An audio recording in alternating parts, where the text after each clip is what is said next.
Olá, gente, tudo bem com vocês? Eu espero que sim.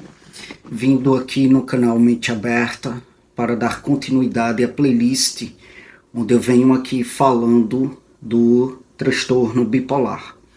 Mais especificamente, eu venho conversando com vocês sobre uma comorbidade que nos estudos referentes ao transtorno bipolar, mas no que diz respeito ao âmbito da neuropsicologia, a gente encontra ali na literatura explicações pertinentes quanto à comorbidade envolvida no transtorno bipolar, no que diz respeito à vulnerabilidade mais significativa para o uso de drogas. No vídeo anterior, tratando-se dessa playlist, eu falei para vocês que eu ia começar a aprofundar mais significativamente nos circuitos envolvidos nessa correlação no que diz respeito à inclinação para o uso de drogas, no que concerne o transtorno do humor bipolar. O link da playlist vai estar aqui no comentário, ainda está aqui na plataforma do YouTube, para que você possa ter uma visualização, ou melhor, uma compreensão mais abrangente acerca do assunto. Clica na playlist, no link da playlist, e aí você vai se deparar com os vídeos organizados a partir de uma ordem lógica de compreensão. Então, gente, eu vou começar a falar do circuito pré-frontal límbico, tratando-se aí dessa correlação. Já comecei a falar sobre ele anteriormente, mas aqui eu vou dar uma aprofundada mais significativa para poder daí então falar de outros circuitos nesse sentido, de modo mais significativo também. Quando eu falo desse circuito pré-frontal límbico, eu estou falando de um circuito que vai envolver uma comunicação significativa entre aquilo que há de ser o córtex pré-frontal e o sistema límbico, que inclui, de modo muito significativo, a amígdala e o córtex cingulado anterior. Então veja bem, quando eu falo do córtex pré-frontal, eu estou falando dessa parte aqui do cérebro, estou falando dessa estrutura que fica situada atrás da nossa testa, tá? Então esse córtex pré-frontal, ele se comunica de modo muito significativo com o sistema límbico. Quando a gente fala do sistema límbico, a gente fala de uma estrutura do cérebro que vai incluir de modo muito significativo a amígdala, que é essa partezinha aqui, tá, do cérebro. Temos aqui, ó, a amígdala. Isto aqui há de ser a amígdala. Quando a gente fala do córtex cingulado anterior, a gente fala dessa estrutura aqui. Tudo isso aqui é o córtex cingulado anterior. De modo mais específico, essa parte aqui, ó, que está anterior ao córtex pré-frontal. Então veja bem, temos aí, sabe, um circuito. O córtex pré-frontal se comunica com o sistema límbico, que inclui a amígdala e inclui o córtex cingulado anterior de modo muito significativo. Já vimos que, em vários vídeos aqui no canal, já vimos que o córtex pré-frontal, ele é responsável de modo muito significativo por aquilo que há de ser o controle inibitório. É o que inibe muitas vezes muitos dos nossos comportamentos impulsivos, há de ser esse córtex pré-frontal. Ou seja, ele tem uma capacidade muito significativa de frear impulsos e de regular emoções, tá? Quando a gente fala da amígdala, a gente fala de uma estrutura que há de ser uma chave muito importante naquilo que há de ser a resposta emocional. Então, o medo, o estresse, a resposta a isto é dada pela amígdala. Ou seja, se a gente está diante de uma situação que provoca o medo, esse medo provocado é uma resposta da amígdala frente a essa situação. Se estamos em um contexto que tem fatores estressores, a amígdala vai responder a isto em formato de estresse. Então, iremos nos sentir estressados e enfim. Quando eu falo do córtex cingulado anterior, eu estou falando de uma estrutura que vai mediar de modo muito significativo conflitos emocionais e vai ajudar de modo muito significativo as tomadas de decisões. Então veja, estamos diante de um circuito que vai equilibrar razão e emoção, né? Quando há de ser um circuito que está aí funcional, saudável, ele vai equilibrar de modo muito significativo aquilo que há de ser a razão e a emoção, né? Vai ajudar a regular sentimentos muito intensos, vai ajudar a evitar comportamentos impulsivos, tá?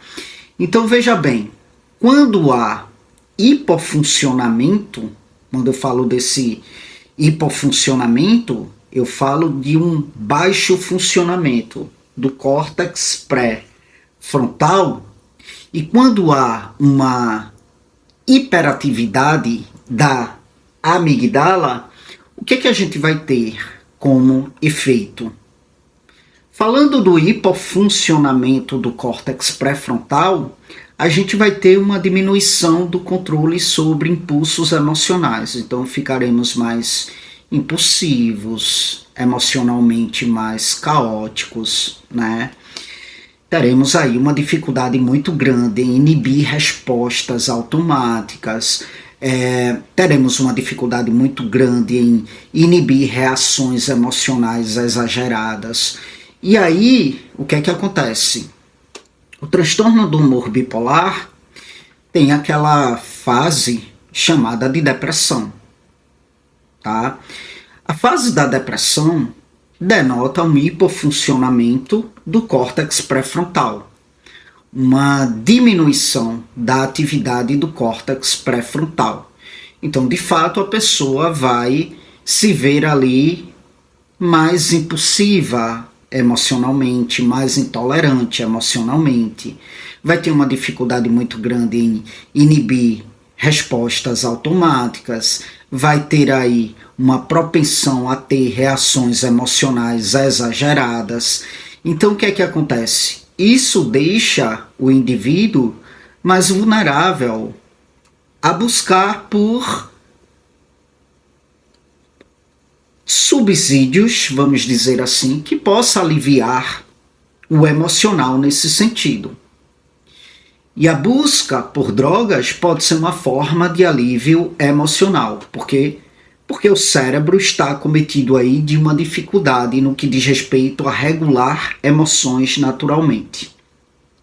Só que, claro, isso há de ser uma busca disfuncional, porque na verdade, a gente já viu anteriormente e vai continuar se deparando com essa premissa, a droga na verdade só piora as sintomáticas do transtorno do humor bipolar.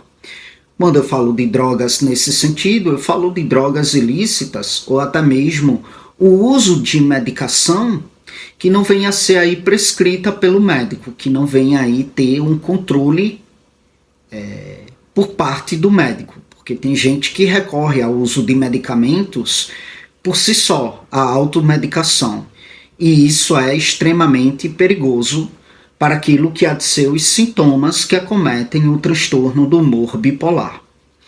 E aí, gente, falando agora dessa hiperatividade da amígdala, quando a gente tem uma amígdala hiperativa, o que a gente vai ter? Um aumento da intensidade das emoções negativas. A gente vai ter um medo mais acentuado, uma raiva mais acentuada, uma tristeza mais acentuada. E claro que isso leva a uma maior vulnerabilidade ao estresse, o que vai piorar os sintomas do transtorno do humor bipolar.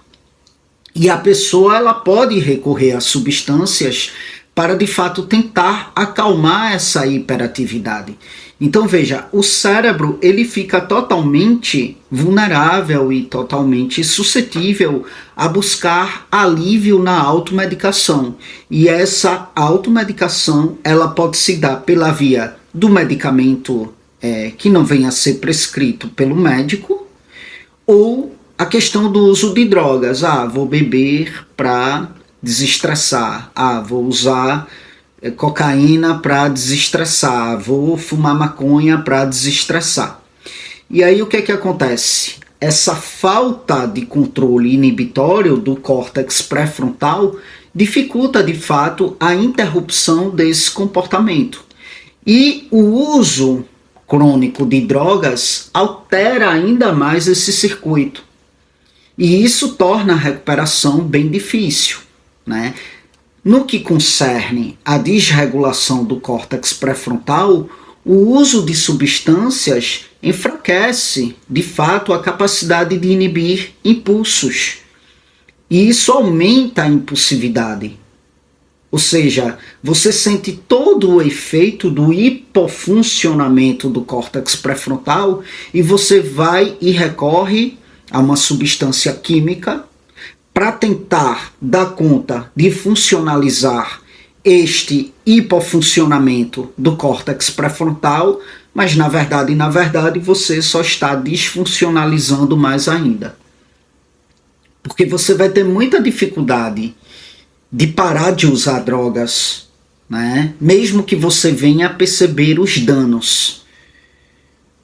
Então você vai sentir um alívio ali de fato imediato no que concerne a esse hipofuncionamento do córtex pré-frontal, mas é um imediatismo. Logo vai passar o efeito.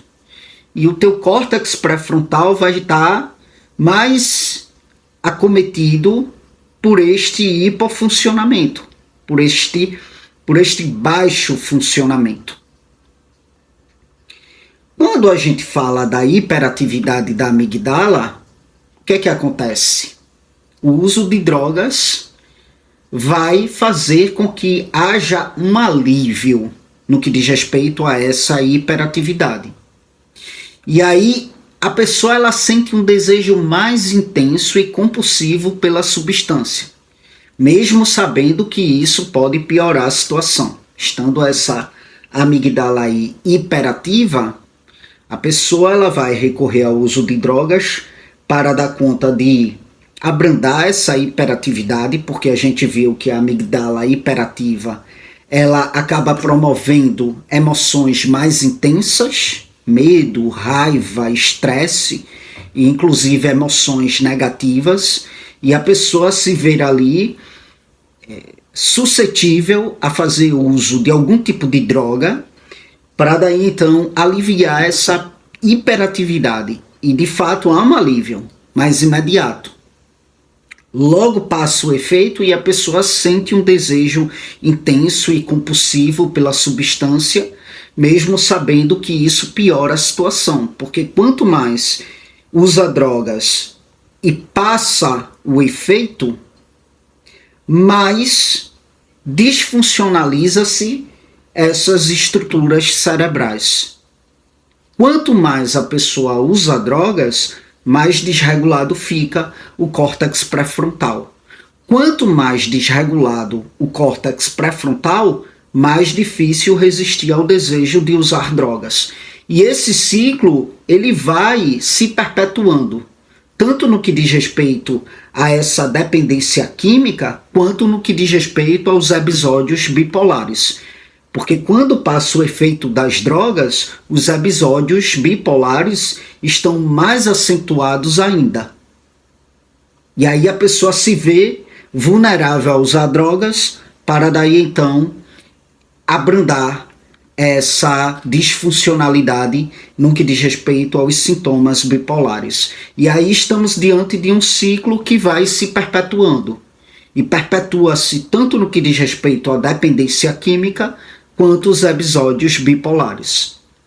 Então, gente, as pessoas que têm aí transtorno do humor bipolar segundo a neuropsicologia, tem uma maior vulnerabilidade ao uso de drogas devido à desregulação emocional e à impulsividade, tá? Mas vale salientar, como eu já salientei outras vezes,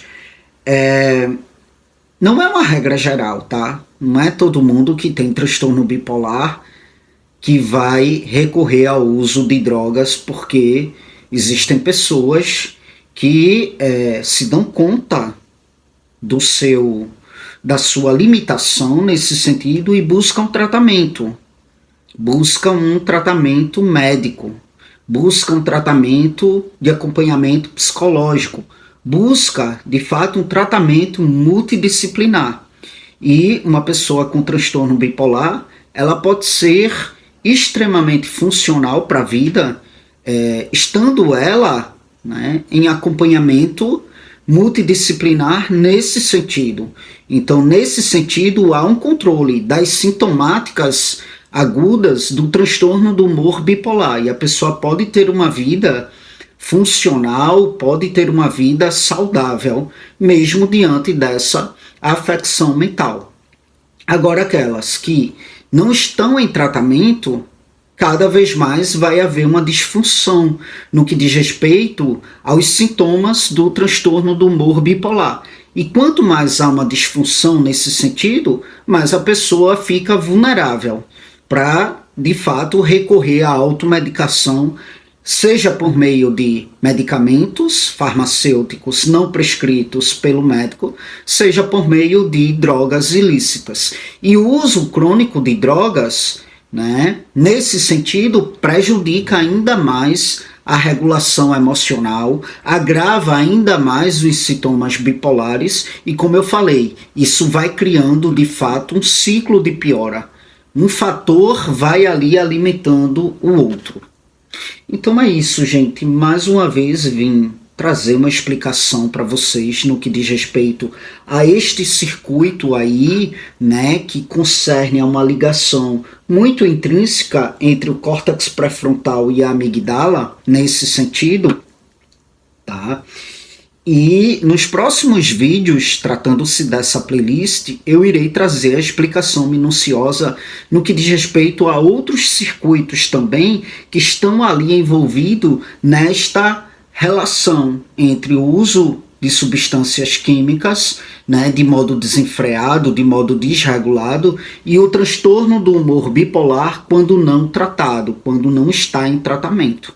Tá certo? Para quem não me conhece, eu sou Caio Fernando, sou bacharel em psicologia, sou especialista em neuropsicologia, faço atendimentos 100% online, então atendo em todo o Brasil. Se você estiver em busca de um acompanhamento psicológico na modalidade online e você se identifica com a forma com a qual eu abordo as temáticas aqui e de repente surge o desejo de você vir a ser acompanhado por mim, você pode entrar em contato através do meu WhatsApp, que vai estar aqui no comentário em destaque na plataforma do YouTube. Ao entrar em contato comigo, eu te passo informações pertinentes quanto a este acompanhamento para comigo. Salientando que meus horários de atendimento estão bem limitados, já tá? De modo prioritário, eu tenho vagas na parte da manhã, na parte da tarde e da noite, nos dias em que atendo, tá? Já estão aí bastante comprometidos, tendo aí um horário ou outro, mas bastante limitado no turno da tarde e da noite. Na parte da manhã estou com maior disponibilidade na minha agenda, tá bom? Muito obrigado, gente, mais uma vez pela atenção de vocês e até as próximas gravações.